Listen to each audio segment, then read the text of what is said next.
we're always patient with those types of things, because if something comes to us with Kirk or any other player that makes sense and it's going to help this team, then we're going to be aggressive and we're going to do it. And if it's not something that's going to ultimately help this team, we always have to ask that question.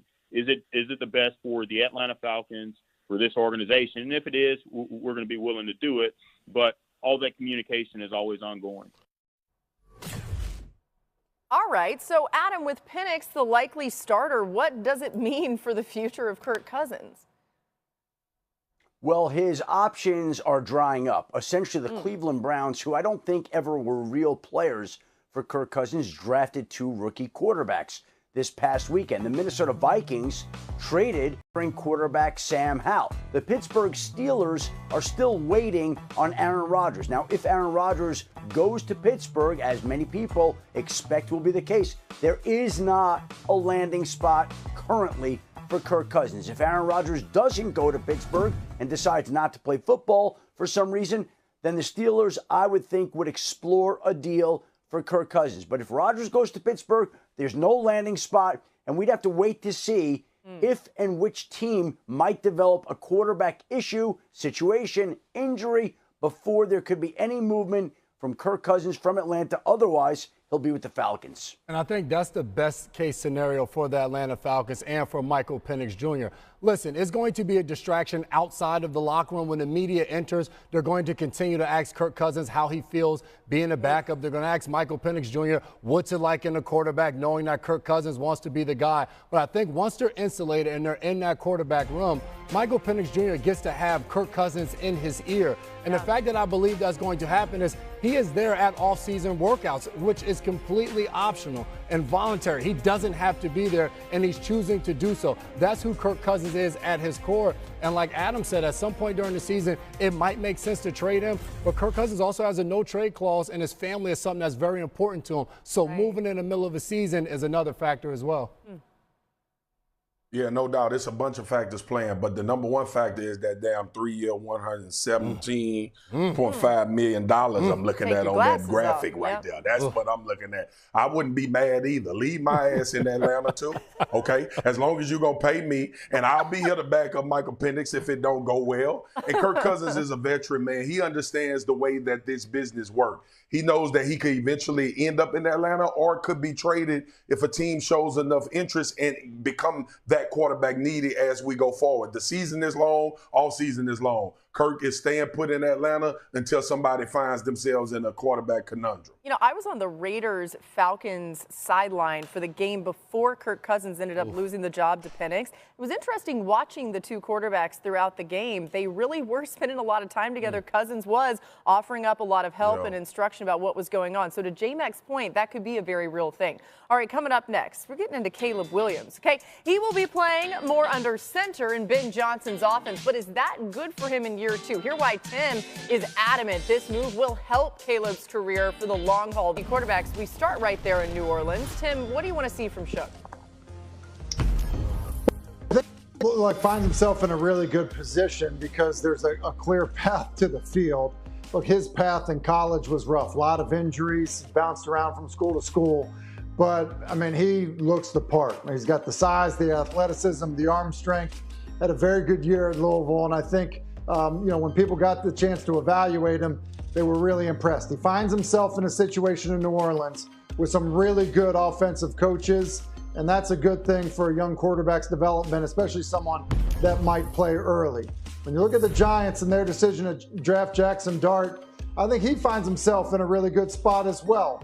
While there's always pressure when you end up as a quarterback playing for one of the New York teams, because of what they did in free agency with Russell Wilson and Jameis Winston, there's not going to be a race to get him out on the field. But at the same time, I think there'll be a desire to eventually put him out there. So I could see, much like the Eli Manning plan, get to about halfway through the season before you see Jackson Dart as the starter.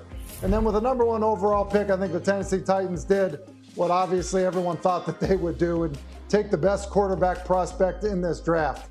Like, I think Brian Callahan feels confident in how he can coach and develop quarterbacks. And when you think about Cam Ward leaving college with about 2,400 pass attempts, look, he's shown what he can do at the college level.